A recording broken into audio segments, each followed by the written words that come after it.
You've got the right person here today. Alison McGill from Wedding Bells Magazine is going to help you out, going to help all of us out.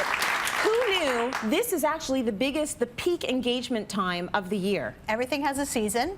We're in engagement season, which runs from December to February. 30% of engagements in Canada happen during this window. Wow. Everyone's feeling the love. It's holidays, it's Valentine's, it's the beginning of a new year, new life, new you. That's right. It does make sense when you look at it that way. Yes. So if you have been engaged, there are so many ways that you might want to get that information out there. Right. There are things that you might want to do. There are things that you shouldn't do, perhaps. And it's all about the planning. You think the wedding is a big deal. The engagement is as well. So it takes some thought. You're going to walk us through what you need to know. Right. So you have to think of your engagement as really the first component of your wedding planning.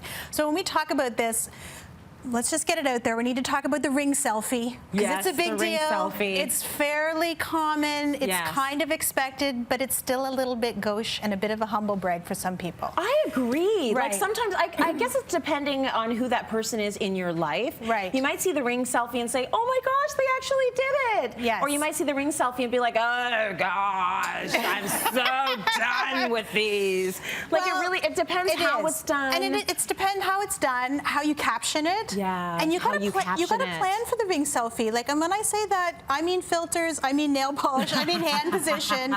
You gotta put a little thought into that, because as we know, Instagram is maybe not so spontaneous. It's not so spontaneous. Let's get real, people. Let's get real. So we need to talk about that. You know, if you're not comfortable doing it, then don't. Yeah. You're gonna get a lot of hits with people when they find out you're engaged on your Facebook and all your social channels saying, let's see the ring. Yes. Don't wanna do it? Don't do it. Just say, I'd love to show you in person. Because let's get back to basics. I think people want face-to-face these days. Well, I think so too. And I'm wondering if part of the etiquette is actually reaching out to the people who you know and love before you put it out on your Instagram and your Facebook. Oh, I am very much a personal person. Wouldn't you think? I don't actually want to learn. I mean, let's say you're my cousin or a friend. I actually don't want to learn about your milestones on social media. No. I would hope you at least sent me a text or maybe picked up the phone to say, hey, we did it, we got engaged. It would make me feel better as a friend, right? At the very least, do not tell your parents over text. Oh, no.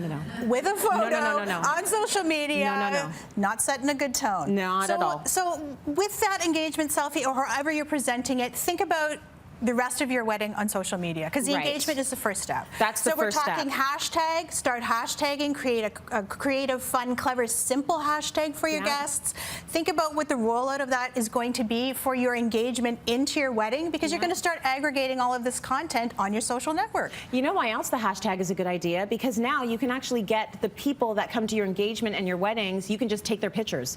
Absolutely. You actually don't need a photographer anymore. There are apps. This is terrible. I'm not trying to put anyone out of work. You do need a photographer, because you're not going to get quite the photos you need for your wedding, but you're going to get all those added bonuses. Right, all the stuff that you can't see, the angles that you're not. And all the stuff you're seeing that's going on at your wedding where people are having an amazing time, but you don't know about it. Right. So this is all the great stuff when couples review this social feed. Right. I mean, they're in for so many surprises. And I think that's what's wonderful about social media, and this is where we love it. This is where we love it. So you say get creative. People are getting pretty creative when it comes to their engagements.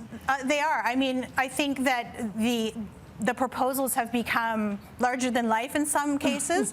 Know your audience. If the person you're proposing to isn't, a big production person, don't pull out the production, but definitely put some thought into it. I mean, the person wants to feel like it's a special moment, and it's highly personal. For sure. So this is where I say, again, I'm a bit of a traditionalist. It's an intimate moment. Keep it personal and know the audience of who you're proposing to and what they're going to remember and what's going to be a special day for you. When my husband was my fiance, we were doing a reality show, a makeover show, and they were begging him to ask me to marry him on that show. And he was, at one point, he had a weak moment and he thought, no, maybe I should do this. I'm so happy he didn't do it. Yes. Because you have to know your bride or your groom, know who they are. He knows I would not be happy with that. And also, I don't want it on a show. Right. This is an intimate moment between you and me. Why do they know about it? Let's not forget, you run the risk, like, we're hoping it's a yes.